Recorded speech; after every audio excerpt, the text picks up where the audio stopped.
पाक भारत कशीदगी की जहां बात करें तो इत्तलात ये मौसूल हो रही हैं कि कशीदगी में कमी का आगाज़ हो गया है। इस्लामाबाद में पाक भारत सफारतकारों की मुलाकात, करतारपुर राहदारी पर मुज़ाकरात के लिए वफूद के तबादले, हाई कमिश्नर्स की वापसी पर भी इत्तफाक हुआ है। तो ये अपडेट्स आपको आज के अखबार में भी मिल सकती हैं और हमारे पास भी इसके अलावा और ये सब कुछ है आपको बताने के लिए।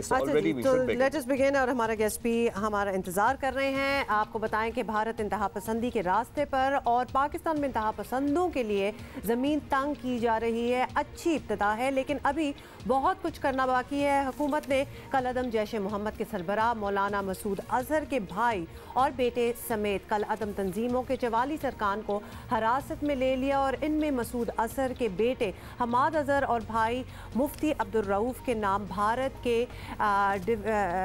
भारत से भी शामिल हैं। लेकिन आपको ये भी बता दें इनमें कुछ चीज़ों का जिक्र भी है। ज़रा सुनिए क्या कहा गया है। किसी प्रेशर में ये नहीं कर रहे और सबसे बढ़कर ये कि अक्रॉस द बोर्ड अब पाकिस्तान की ज़मीन और पाकिस्तान को किसी लेवल पर किसी भी कैपेसिटी में कोई मिसयूज़ नहीं कर सकेगा इंशाल्लाह। That is the ultimate objective. Indian dossier के अंदर जो उन्होंने हमें चीज़ें भेजी हैं लेकिन उसका एविडेंस हमारे पास अवेलेबल नहीं। ये जो हमें नाम दिए गए हैं जो कि डोजियर के अंदर शामिल हैं, उनको उस डोजियर के अंदर मज़ीद एविडेंस अगर हमें कोई चीज़ मिली जो कि इंडिया ने हमें दिया तो इनके ख़िलाफ़ कार्रवाई होगी, और अगर नहीं हमें कोई इसके ख़िलाफ़ प्रूफ मिला तो ये इंप्रेशन बिल्कुल नहीं होना चाहिए कि हम किसी एक तंजीम के ख़िलाफ़ जो है वो एक्शन कर रहे हैं। ये क्रॉस ही बोर्ड हो रहा है, तमाम कलदम तंजीमों के ख़िलाफ़ हो रहा है। इसके अंदर ये जो दो नाम आपने बताए हैं वो बिल्कुल दुरुस्त हैं। इनका नाम जो है वो डोजियर के अंदर भी दिया हुआ है, लेकिन इसके ये मकसद नहीं है कि सिर्फ डोजियर वाले जो लोग हैं उनको हम जो है उनकी पूछ-गुछ करें। So that was the press conference which was done yesterday. हुकूमत ने भारत से शवाहिद मांगे हैं। हिफाजती तहवील में लिए गए अफराद के खिलाफ तहकीकात की जा रही हैं। सबूत मिले तो मजीद कार्रवाई होगी, अगर सबूत ना मिले तो हिरासत में लिए गए अफराद की नज़रबंदी ख़त्म कर दी जाएगी। दूसरी जानिब हुकूमत ने जमात उद दावा और फलाह इंसानियत फाउंडेशन को कल अदम तंजीमें करार दे दिया है, जिसका नोटिफिकेशन भी वजारत दाखिला की जानिब से जारी कर दिया गया है। भारत में बढ़ती इंतहा पसंदी पर सवाल उठाते हुए मकबूजा कश्मीर के साबिक वज़ीर आला उमर अब्दुल्ला ने ट्विटर पर सवाल उठाया है कि पाकिस्तान में हिंदुओं के खिलाफ बोलने पर वजीर के खिलाफ कार्रवाई होती है, मगर भारत में कश्मीरियों के बॉयकॉट की कॉल देने वाले गवर्नर के खिलाफ ऐसा सोचा भी नहीं जा सकता। और यही वो फ़र्क है जिसकी हम इब्तिदा में भी बात कर रहे थे कि हम दुनिया में एग्जाम्पल्स सेट करना चाहते हैं। अगर हमारी तरफ से किसी ने कोई ऐसी बात की है तो उनको ओहदा छोड़ना पड़ गया है, लेकिन ऑन द कॉन्ट्ररी भारत में आप देखें कि पाकिस्तानी कैदी को मार दिया जाता है। पाकिस्तानी कैदी तो पाकिस्तानी था, लेकिन वहाँ पर बसने वाले मुसलमानों के साथ जो सलूक है और वहाँ पर मकबूजा कश्मीर में बसने वालों के साथ जो सलूक होता है वो दुनिया देख ले, उसके ऊपर कोई एक्शन लेने का नहीं सोचता। अब्दुल्ला, तो आप हमारे पीस इनिशिएटिव्स जो हैं to diffuse this entire situation वो तो ख़त्म ही नहीं हो रहे। अभी हमने ये भी डिसाइड कर दिया कि हमारे एनवॉय, हमारे एम्बेसडर जो हैं, he will be sent back to India as well. So we are at it. अभी भी हम डिटर्मिंड हैं कि सूरत हाल जो है, हालात जो हैं वो बिल्कुल नॉर्मल पे, जितने नॉर्मल हो सकते हैं पाकिस्तान और इंडिया के बीच में वो आ जाएँ और बेहतरी की तरफ भी जाएँ। इसी पे हम ज़रा मज़ीद बात भी करेंगे, कुछ एक्सपर्ट ओपिनियन भी लेंगे।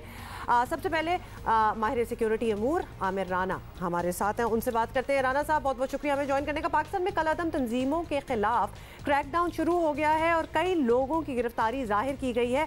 बड़े अहम नाम शामिल हैं। आपकी नज़र में ये सिलसिला आगे चलेगा? जी, ये बड़ी अहम डेवलपमेंट हुई है और जो अभी तक गिरफ्तारियां हुई हैं उसमें जैश मोहम्मद के बड़े नामी ग्रामी रहनुमा शामिल हैं, जो मसूद अजहर के साहबजादे भी इसमें शामिल हैं और उनके छोटे भाई भी इसमें शामिल हैं, जिससे लगता है कि ये पूरा का पूरा जो फ़ैसला लिया गया है वो पाकिस्तान और इंडिया की टेंशन को कम करने के लिए किया गया है। और जो डोसिए दिया गया था इंडिया की तरफ से उसकी तहत कुछ कार्रवाइयाँ की गई हैं और जो पाकिस्तान के वज़ीर आज़म ने वादा किया था कि अगर कोई इन्फॉर्मेशन दी जाती है तो उसके ऊपर एक्शन होगा। देखना ये है कि अभी तो सिर्फ डोसिए है और इसमें कितने शवाहिद हैं जिन लोगों को हिरासत में लिया गया है। अगर कहा तो यही गया है वज़ीर दाखिला की तरफ से, अगर शवाहिद ना हुए तो फिर मुश्किल होगा उनके खिलाफ कार्रवाई करना। लेकिन बहरहाल ये तो एक तनाजुर है जैश मोहम्मद के हवाले से, लेकिन ये जो पूरा फैसला हुआ था कालादम तंजीमों के ख़िलाफ़ ऑपरेशन करने का और उनको दोबारा से उनके खिलाफ क्रैकडाउन रहेगा उनका, तो उसका फैसला कुछ दिन पहले कौमी सलामती की कमेटी की मीटिंग में हो चुका हुआ था। और इसका तनाजुर जो है इंडिया पाकिस्तान के हालिया जो कशीदगी है उससे हट के FATF के। ठीक है, आमिर राना साहब आप हमारे साथ मौजूद हैं। अभी हम एक और मेहमान को इस गुफ्तगू में शामिल करेंगे। दिफाई तज्जियाकार vice admiral retired Asif Humayun हमारे साथ मौजूद हैं। आसिफ साहब बहुत शुक्रिया, आपने वक्त दिया। आसिफ, आपने राना साहब की भी गुफ्तगू सुनी। जाहिर है ये फैसला बहुत पहले हो चुका था कि इन तंजीमों के खिलाफ कार्रवाई करनी है। ये प्रॉब्लम बहुत पुरानी है और दुनिया हमसे ये कार्रवाइयाँ करने का कहती रही है। आप क्या समझते हैं अब जो ये एक्शंस लिए गए हैं ये फ्रूटफुल साबित होंगे? एक तो बात ये कि कल जो हमारे वज़ीर ममलिकत ने प्रेस कॉन्फ्रेंस की उसमें उन्होंने कहा हम इनको 15 दिन के लिए पकड़ रहे हैं। इस दरमियान में हम शवाहिद हासिल करने की कोशिश करेंगे और शवाहिद मिले तो इन पर मुकदमा चलाया जाएगा। हमें आप 9/11 के बाद से दुनिया की हिस्ट्री देखें तो क्या नज़र आता है? अमेरिका ने ग्वांटानामो बे का कैंप बनाया। क्यों बनाया? क्योंकि वहाँ पे अमरीकी कानून का इतलाक़ नहीं होता। प्रेसिडेंट ओबामा ने अपनी सदारत के शुरू में वादा किया कि मैं ग्वांटानामो बे का कैंप बंद करूँगा और मैं इन लोगों पे मुकदमा चलाऊँगा। वो 8 साल सदर रहे, क्या ग्वांटानामो बे कैंप वो बंद कर सके?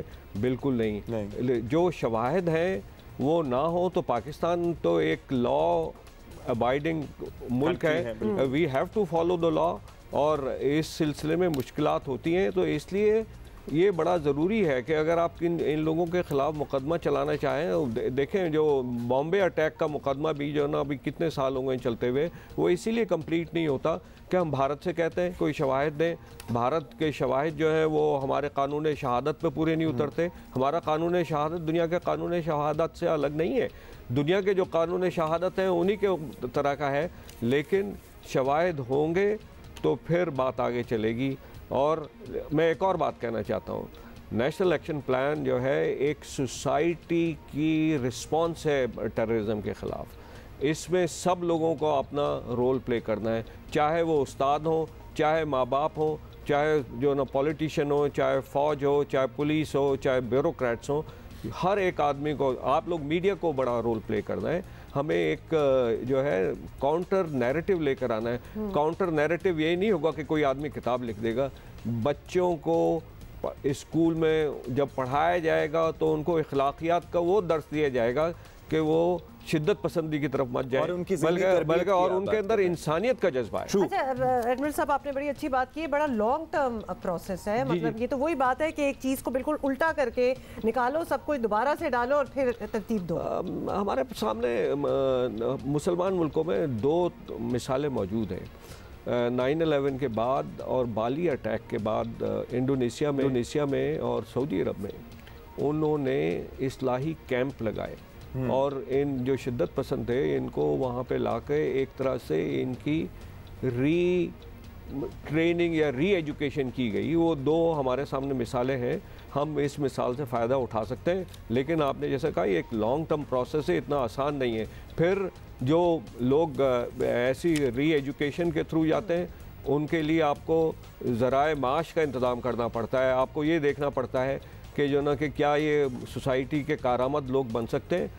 एक और चीज़ जो आपको बड़ी ज़रूरी है करने की वो ये है कि अगर ये लोग ट्रेन होने के लिए या री एजुकेट होने के लिए तैयार नहीं है तो फिर क्या सोसाइटी इनको एज आउटकास्ट ट्रीट करने के लिए तैयार है कि नहीं। उसके लिए भी हमें एक काम करना चाहिए कि सोसाइटी को ये बावर कराना चाहिए कि इन लोगों को ये जो आप चंदा देते हैं, ये जो सारी कार्रवाई है, इसको आपको एक तरह से पूरे सोसाइटी के तौर पे, पूरे पाकिस्तान के तौर पे तैयार नहीं है या रिहेबिलिटेशन जो है वो काम नहीं कर रही। आमिर राना साहब भी हमारे साथ हैं और उनको भी शामिल करते हैं इस गुफ्तगू में। आमिर राना, ये भी बताइएगा कि इस वक्त पाकिस्तान बैरूनी खतरात की ऑब्वियसली जद पर है। अब कलअदम तंजीमों के खिलाफ कार्रवाई से बैरूनी दबाव कम होता नजर आता है आपको, या ये तो नहीं होगा कि अंदरूनी मुल्क भी कुछ नए खतरात पैदा हो जाएं? मेरा ख्याल है कि इन इक़दामात से ख़ासा एक मस्बत मैसेज पूरी दुनिया के अंदर जाएगा और इंडिया का जो केस इस वक्त वो सफारती सतह के ऊपर पाकिस्तान के ख़िलाफ़ लेके चल रहा है उसको ख़ासा कमज़ोर होगा और पाकिस्तान को बावर कराने में आलमी बरादरी को ये आसानी होगी कि पाकिस्तान एक पुरअमन मुल्क है और उसने हमेशा जब भी कोई मसाइल हुए हैं तो उनमें इंडिया को हमेशा ताउन की पेशकश की है और अमन की ऑफ़र की है। तो ये मेरा ख्याल है इसमें तो सफारती सतह के ऊपर और तो ख़ासा एक बेहतर ये फ़ैसला इसके असरात सामने आएंगे। और जहाँ तक अंदरूनी ख़तरे की बात है, मेरा ख्याल है कि कुछ ग्रुप तो ऑलरेडी उनकी तरफ से इंदिया है कि वो किसी किस्म की रेजिस्टेंस जो अलाउ नहीं करेंगे और ना ही वो करेंगे। लेकिन माजी के अंदर ये रहा है, ख़ास तौर के ऊपर कालेदम जैश मोहम्मद की तरफ से जब 2002 में इनको कालेदम करार दिया गया था तो इनके कुछ जो कारकुन थे, अस्करियत पसंद थे, उन्होंने पाकिस्तान में कुछ दहशतगर्द की कार्रवाइयाँ की थी जिसमें जनरल मुशर्रफ के ऊपर हमले भी शामिल थे। उसको नज़रअंदाज तो नहीं किया जा सकता, लेकिन मेरा ख्याल है कि हमारे सिक्योरिटी के जो इदारे हैं उनको यकीनन एहसास होगा कि किस किस्म का रद्द-ए-अमल आ सकता है और उसको किस से सूरत हाल से निपटना है। लेकिन एक बात बड़ी इंपॉर्टेंट है कि ये ग्रुप अब उतने मजबूत नहीं हैं जितने दो। ऑलराइट, शुक्रिया आपका। आमिर मौजूद थे। हुमायूं साहब, आपकी तरफ भी आएंगे। आसिफ साहब, बहुत कॉम्प्लिकेटेड प्रोसेस है, जहां हम बैरूनी खतरात का वही सामना कर रहे हैं, वहीं अंदरूनी मामलात हमारे और गंभीर हो सकते हैं इन कार्रवाइयों के नतीजे में भी, या फिर उनको कंट्रोल करने की भी ज़रूरत है। पाकिस्तान ने बड़ी दहशतगर्दी देखी है और ये बात तो तय है ना यहाँ दहशतगर्दों की कोई गुंजाइश है ना दहशतगर्दी की। अब ऐसी सूरत हाल से कैसे हम निकलेंगे? Because this has been a long term process. हम शुरू करते हैं, फिर कोई हिच आ जाती है बीच में, फिर हम आगे बढ़ने की कोशिश करते हैं। जो खुशी की बात है इस सिलसिले में, हमारी पुलिस और हमारी जो civil intelligence agencies, technical means जो हैं, वो आज उस जगह पे नहीं है जहाँ पे 2001 या 2002 या हमारे 4-5 में थे।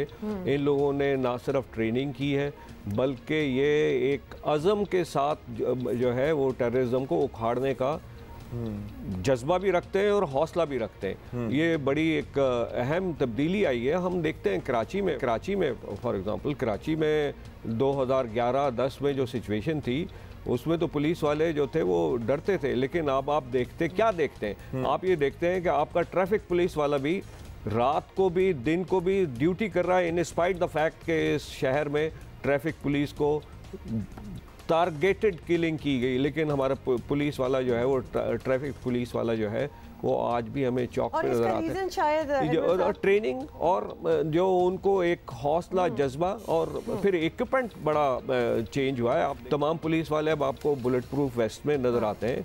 ये और वॉकी टॉकीज़ हैं सब लोगों के पास ऐसे वेपन्स हैं जो मॉडर्न वेपन्स हैं। सो ये एक बड़ी तब्दीली है जिससे लोगों को, जो हमारे सिक्योरिटी एजेंसीज है उनको बड़ा, सिविल सिक्योरिटी एजेंसीज को बड़ा हौसला मिला। ऐड तो ये ओवरऑल एक चेंज है। अगर आप दुनिया में भी देखें और दुनिया के जो हालात हैं, the way we are all connected to one another, इसलिए ये चेंजेस, आई एम ग्लैड कि ये चेंजेस हमारे यहाँ आए हैं, सेंसिटाइज हुए हैं, तो जाहिर है it has helped us a lot. फिर उसके अलावा देखिए, हमने जो है ना, पहले लोग, मसलन मैं आपको मोबाइल फ़ोन की मिसाल देता हूँ। जी सर। कोई आदमी जाके 100 मोबाइल की चिप्स सिम्स ले आता था, अब वो पॉसिबल बिल्कुल नहीं आ सकता। ऐसे बहुत इसी तरह बैंक अकाउंट्स हैं, यानी आपका ये सारा एक सेटअप जो है आहिस्ता आहिस्ता, अब आप ये कह सकते हैं कि एक फ्रेमवर्क हमारे सामने है जो टेररिज्म को निहायत मुश्किल बना रहा है। और ये बात सुन के तो एडमिरल साहब, आई मस्ट कन्फेस कि मुझे खुशी हुई है और हम सारों को खुशी होगी कि how things are changing and how we are coming at par with the world. अगर दुनिया कुछ मेजर्स ले रही है